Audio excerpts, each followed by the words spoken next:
Hello and welcome to Money Trail with me, Amir Arafat. Today, the two Bretton Woods institutions of the World Bank and the International Monetary Fund and the New World Order.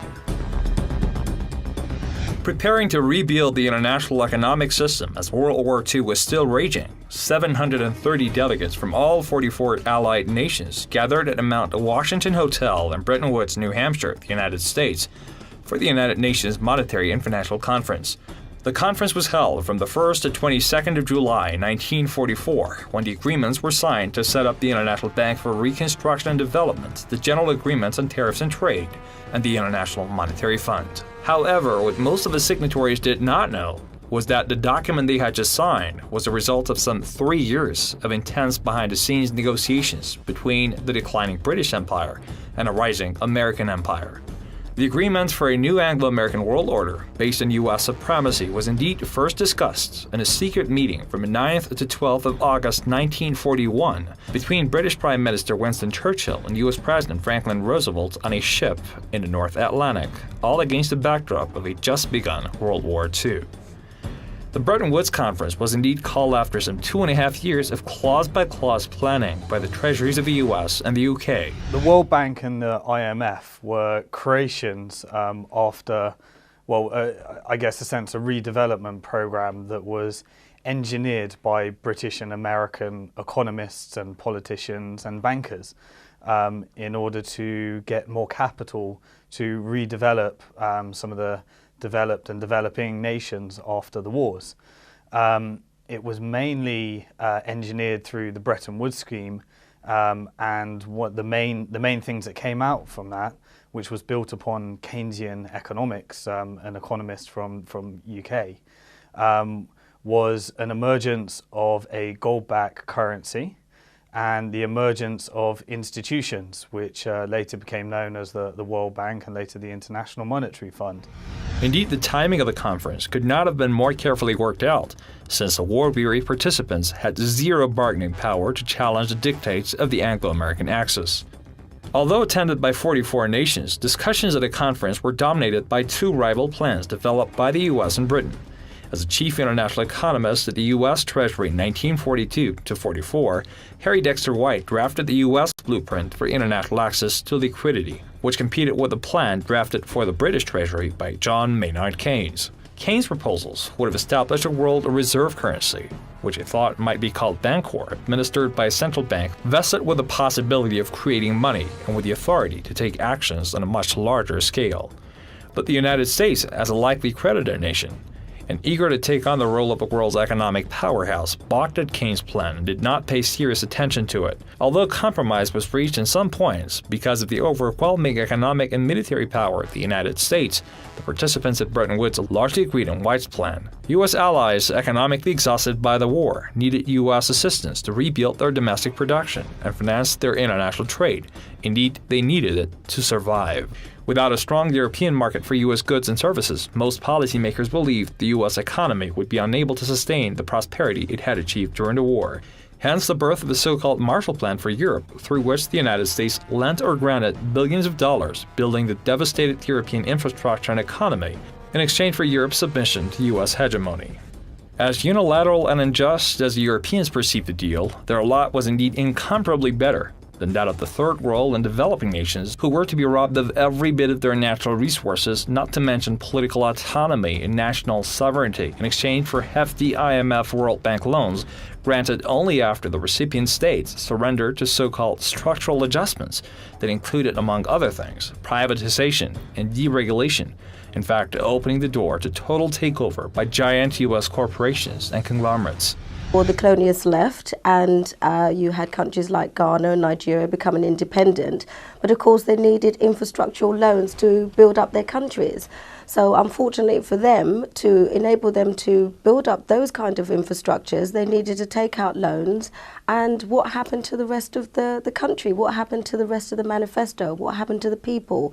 What happened to building up your own national pride, your own national organizations, your own national businesses?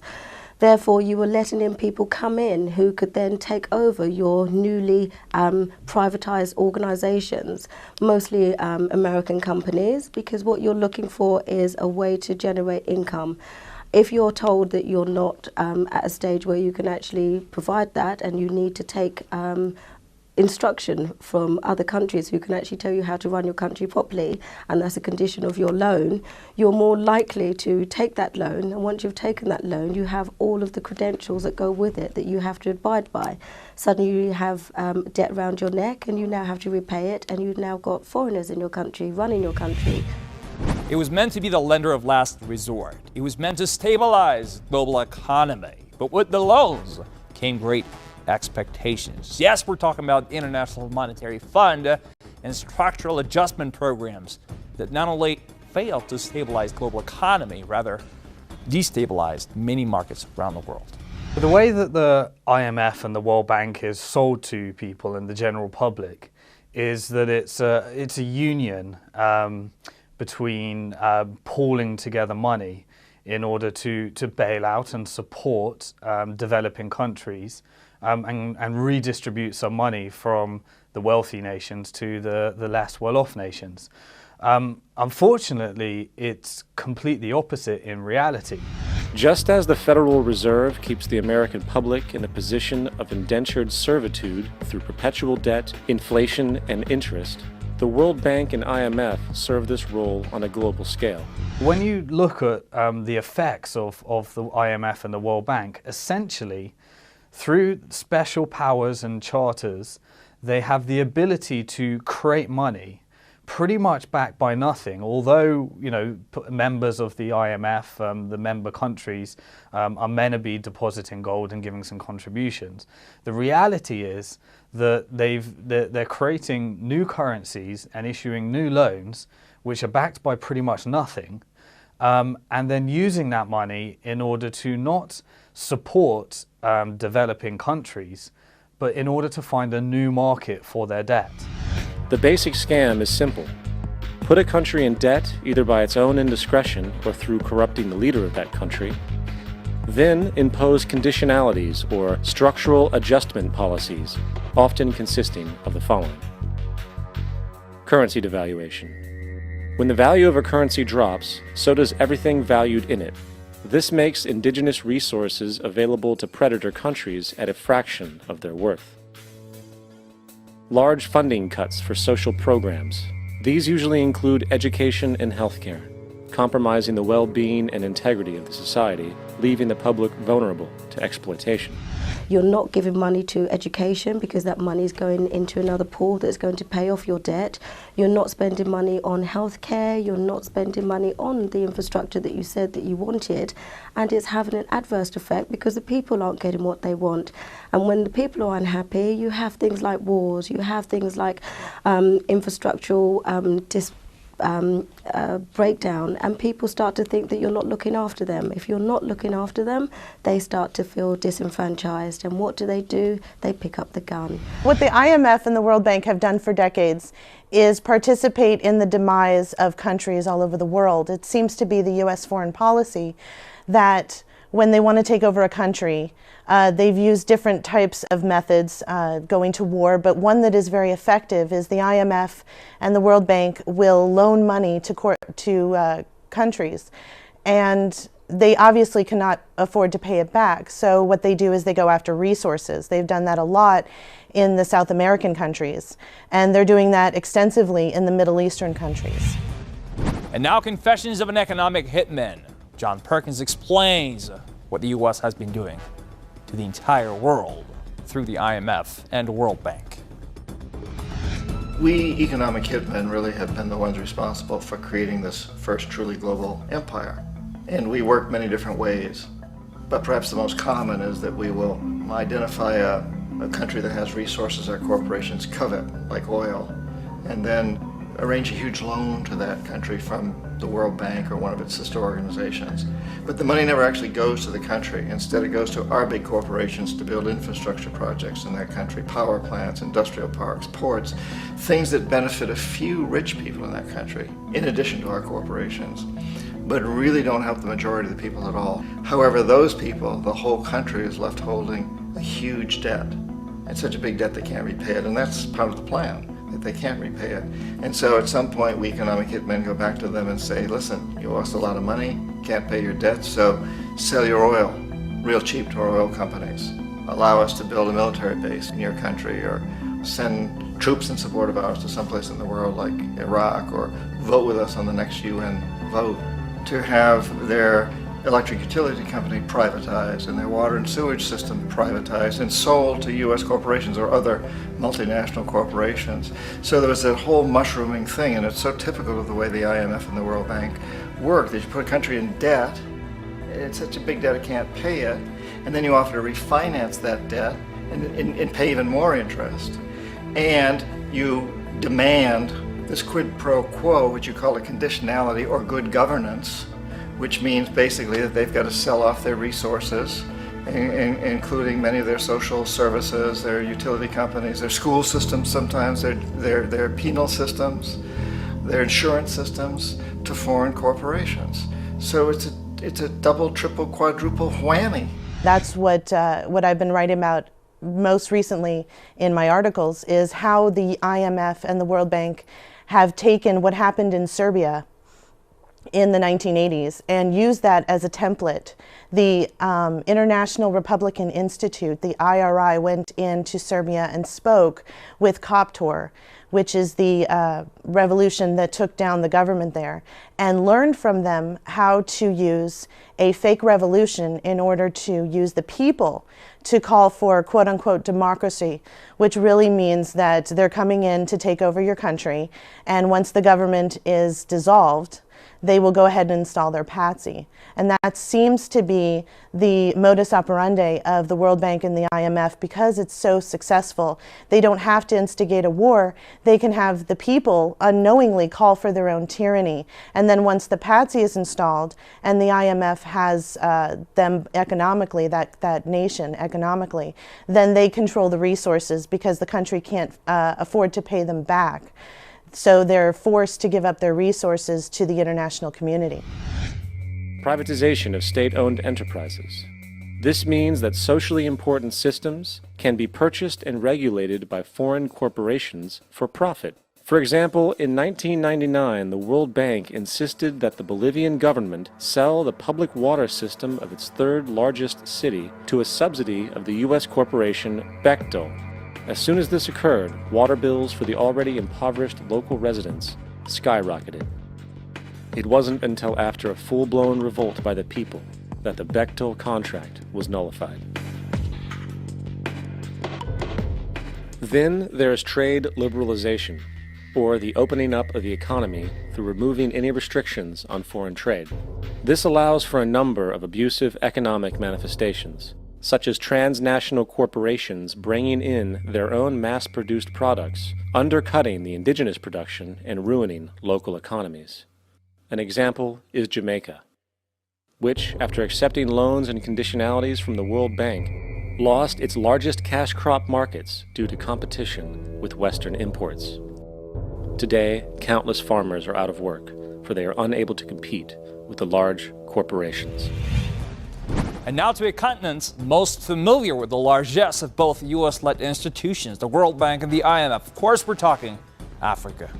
Most African countries have national products that are developed traditionally in their countries, but the market's been completely marginalised by having tariffs that work to the Western economies so that they can actually pay the rock bottom prices for these products and services, and actually are subsidised in their own countries so that they don't actually lose out. But the farmers, the local farmers who are sort of tiling their trade and making sure that they're, growing the crops that are actually going to benefit their families, are being sold down the river. Many of the African nations and many of the African countries have been subject to behaviour where, as we said, the IMF and the World Bank finding new markets for their debts, finding new markets to issue loans, which was money that was essentially created by the banking system. And in finding these new markets, they've tried to get an agenda across at the same time as issuing these loans. Because when they reach unsustainable rates, which they cannot pay, you're seeing many examples of them having to accept foreign companies to come and set up base within that country, or tied loans, whereby in order to actually, in order for us to issue the loan, you have to accept and you have to purchase many of our exports. Another variation is the creation of numerous, seemingly unnoticed, unregulated, inhumane sweatshop factories, which take advantage of the imposed economic hardship.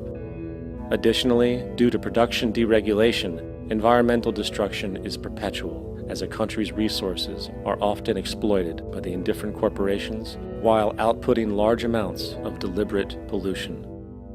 The largest environmental lawsuit in the history of the world today is being brought on behalf of 30,000 Ecuadorian Amazonian people against Texaco, which is now owned by Chevron. So today it's against Chevron, but for activities conducted by Texaco. Estimated to be more than 18 times what the Exxon Valdez dumped into the coast of Alaska. In the case of Ecuador, it wasn't an accident. The oil companies did it intentionally. They knew they were doing it to save money out there rather than arranging for proper disposal. IMF's sister institution, the World Bank, was supposed to help develop a world ruined after 2 world wars, especially after World War II, with the help of the US and its dollars. But loans came with a hefty price and heftier expectations than the US side. A cursory glance at the performance record of the World Bank reveals that the institution, which publicly claims to help poor countries develop and alleviate poverty, has done nothing but increase poverty and the wealth gap. The IMF and the World Bank are really pretty much extensions of the unsustainable banking system that was first founded in the UK and then exported to the States and then exported around the world. And the way that the banking system has been engineered is that it's not actually the way that it's sold to us. And the way that the banking system is sold to us is that it's this vital institution that puts together people that have money and collects together people's savings and then lends that out to people that need to borrow it and lends savers money. Which is a nice theory, but it's not in fact how the banking system works. The way the banking system actually works is that first a loan is issued and then a deposit is created. Now, what's the difference? Well, the difference being is that because a loan can be issued without having a deposit, essentially the banking system is the creators of money. Now let's extend that out to the IMF and the World Bank. The IMF and the World Bank are extensions of the unsustainable banking system that was, as we said, first developed in the UK and then exported through the States. And what it is it's unsustainable global banking on an international scale. While corporate profits soar. In 1960, the income gap between the fifth of the world's people in the richest countries versus the fifth in the poorest countries was 30 to 1. By 1998, it was 74 to 1. While global GNP rose 40% between 1970 and 1985, those in poverty actually increased by 17%. While from 1985 to 2000, those living on less than $1 a day increased by 18%. Even the Joint Economic Committee of the U.S. Congress admitted that there is a mere 40% success rate of all World Bank projects. In the late 1960s, the World Bank intervened in Ecuador with large loans. During the next 30 years, poverty grew from 50% to 70%. Under or unemployment grew from 15 to 70%. Public debt increased from 240 million to 16 billion, while the share of resources allocated to the poor went from 20% to 6%. In fact, by the year 2000, 50% of Ecuador's national budget had to be allocated for paying its debts. It is important to understand the World Bank is, in fact, a U.S. bank supporting U.S. interests, for the United States holds veto power over decisions, as it is the largest provider of capital. And where did it get this money? You guessed it, it made it out of thin air through the fractional reserve banking system. The World Bank and the IMF are two separate. They mostly rely on what America's thinking, what America's doing, even with who they recruit as their head. They need to start looking at the policies that people who directly work in countries that have inequality and poverty are working towards when they're budgeting and working at the financial policies of their own countries. Those types of collaborations, those types of partnerships, even if it is just to reform what's going on with the World Bank and the IMF, to just have them consider, have them come to the table and talk to people, and that there's some kind of will to do that. That would be absolutely fantastic. What's missing is the fact that they won't talk, they won't recruit anybody that's going to have any say on how to run a poverty-stricken country or has any experience. The U.S. built the IMF not as a democratic institution, rather as a plutocratic foundation after its own image at home, where economic and financial might is right, hence the system of voting rights among governments, not as a one-state, one-vote, but rather in proportion to quotas depending which nation had contributed more funds, and since the United States was contributing the most, U.S. leadership was self-evident. Under the system of weighted voting, the United States exerted a preponderant influence on the IMF. The United States held 1/3 of all IMF quotas at the outset, enough on its own to veto all the changes to the IMF charter. In addition, the IMF was based in Washington, D.C. and staffed mainly by U.S. economists. It regularly exchanged personnel with the U.S. Treasury. I'm a Nigerian. We had our finance minister go for the role. We had people who've got financial backgrounds in poverty and inequality, and they're not given any kind of opportunity to engage. And I'd just like to see more engagement. I'd like to see them challenge and have a non-American in the IMF. I'd really like them to have even African or Latin American who has direct experience of what's going on in 45% of the world, and for them to have that balanced out on any of the policies that they're coming out with. Of the world's top 100 economies, as based on annual GDP, 51 are corporations, and 47 of that 51 are US-based. Walmart, General Motors, and Exxon are more economically powerful than Saudi Arabia, Poland, Norway, South Africa, Finland, Indonesia, and many others. And as protective trade barriers are broken down, currencies tossed together and manipulated in floating markets, and state economies overturned in favor of open competition and global capitalism, the empire expands. It's one thing when a government and a national banking system racks up tremendous debt. There's a massive difference between a national debt and a debt to another country. Because when you're in debt to another country or another institution like the IMF and the World Bank, you lose the democratic power, the sovereign power, the sovereignty of the nation. The World Bank works with the Bank of International Settlements, which is the top dog as far as the technocratic control. They have decided by 2019, they have decided that all the central banks have to liquidate. So we're seeing a massive move by the central banks and the technocrats to take over the countries using sovereign debt. And this goes back to what we're talking about. Sovereign debt is a part of it. When you want to take over a country and you don't want to have a war, you can destroy them economically by forcing on debt that the people did not incur. The central banks incurred the debt. But that was then. And this is now. Some 7 decades on, we're talking 21st century now, and a world desperate for a new order. Many analysts refer to the monetary system of today as Bretton Woods II. In the wake of the global financial crisis of 2008, policymakers and others have called for a new international monetary system that some of them also dub Bretton Woods II. The status quo will eventually change. Nothing stays the same. The BRIC countries are coming, and they're coming because they're reacting to what people want. They're reacting to what the market wants. I'm so excited to know that there is a group out there like the BRIC bloc that wants to do something and can and is trying to grow so they can challenge the World Bank and the IMF. Well, thank you for watching. Always follow the money trail with me, Amir Arfa.